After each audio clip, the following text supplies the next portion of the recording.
اضلاع کے حوالے سے آپ نے تفصیلی بات کی ہے، لیکن وہاں کی صورتحال کے متعلق نہ تو یہ ذمہ داری صوبائی حکومت ان کر رہی ہے، نہ وفاقی حکومت ان کر رہی ہے۔ صوبائی حکومت قبائلی اضلاع کی صورتحال کی ذمہ داری وفاق پہ ڈال رہی ہے، وفاق سے پہ ڈال رہی ہے، کوئی ان کے حوالے سے دونوں صحیح کہہ رہے ہیں، دونوں صحیح کہہ رہے ہیں۔ تو دوسرا اگلا سر آپ سے ہے مولانا صاحب کہ باقی دنیا مسلم ممالک میں جو ظلم ہوتا ہے مسلمانوں کے ساتھ، پورے ملک میں مظاہرے ہوتے ہیں، قبائلی اضلاع میں کشمیر جیسا ماحول بنا ہوا ہے، غزہ جیسا ماحول ہے، ڈرونز آ رہے ہیں، واٹر گوڑے گر رہے ہیں، عام شیری مر رہے ہیں، تو کیا آپ کا رائے عمل ہے آگے اس حوالے سے کیا کریں گے؟ ٹھوس اقدام کیوں اٹھائیں گے؟ جمعیت علماء اسلام سے بڑھ کر ملین مارچ کس نے کیے ہیں صوبے میں؟ بلوچستان اور سندھ میں جمعیت سے بڑھ کر ملین مارچ کس نے کیے ہیں؟ چاہے بین الاقوامی معاملات ہوں، وہ بھی مسلمان ہیں، وہ بھی ہمارے بھائی ہیں، ان کا بھی ہمارے اوپر حق ہے، اور ان کو پاکستان سے امید ہوتی ہے کہ یہ ایک واحد سرزمین ہے اسلامی دنیا کی کہ جہاں سے ہمارے حق میں آواز بلند ہو سکتی ہے۔ تو ہم نے اگر فلسطین کی بات کی ہے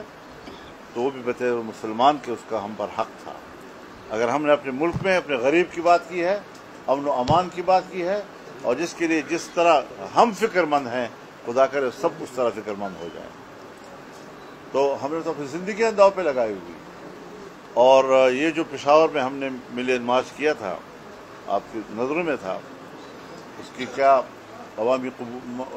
پذیرائی تھی وہ آپ سب جانتے ہیں۔ اسی لیے کہ عوام شکست نہ کھا جائے، عوام کے حوصلے پست نہ ہو جائے، عوام کے حوصلے بلند رہیں، لوگوں کے مورال کو اونچا کرنے کے لیے، ان میں جرت اور ہمت پیدا کرنے کے لیے یہ جلسے معاون اور ممد ثابت ہوتے ہیں۔ ابھی ہم نے چند دن پہلے بٹگرام میں کیا، دور دراز کا علاقہ ہے، پہاڑی علاقہ ہے، لوگ جب سے جلسوں کے لیے اپنے گھروں سے اترتے ہیں تو کتنی مشقت کے ساتھ جلسہ گاہ میں پہنچتے ہیں، لیکن پورے میدان میں اور سڑکوں پر دن کرنے کی جگہ نہیں تھی۔ تو یہ قبولیت جو جمعیت علماء اسلام کو حاصل ہے، اس بنیاد پر ہم کہتے ہیں کہ اگر ذوالفقار علی بھٹو بڑے جلسے کرتا ہے تو لوگ کہتے ہیں جی حکومت آنے والی، اگر نواز شریف بڑے جلسے کرتا ہے اور لوگوں کی پذیرائی جلسوں میں ان کو حاصل ہوتی ہے تو علامات ہوتی ہیں کہ حکومت آ رہی ہے، اگر بے نظیر بھٹو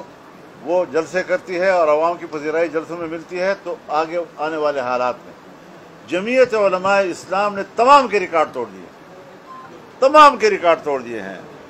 اجتماعات کی صورت میں عوامی پذیرائی کے حوالے سے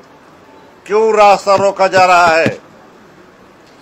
کیا کوئی جمہوری تبدیلی کی بجائے کسی انقلابی تبدیلی کا انتظار کر رہے ہیں؟ کیا یہ عوام اسی طرح بیٹھے رہیں گے، خاموش بیٹھے رہیں گے، جلسہ کریں گے اور بس ختم ہو گئی بات؟ اگر عوام کی تائید ہمارے ساتھ ہے، کسی کے باپ کو بھی یہ حق حاصل نہیں ہے کہ وہ ہماری حکومت کا راستہ روک سکے، اور ہم لجاجت کے ساتھ بوٹوں کے حضور بیٹھ کر اقتدار نہیں مانگیں گے۔ جو آئین کہتا ہے عوام کا فیصلہ، عوام کے فیصلے کے انتظار میں ہیں ہم، انشاءاللہ عوام کا فیصلہ جمعیت علماء اسلام کے حق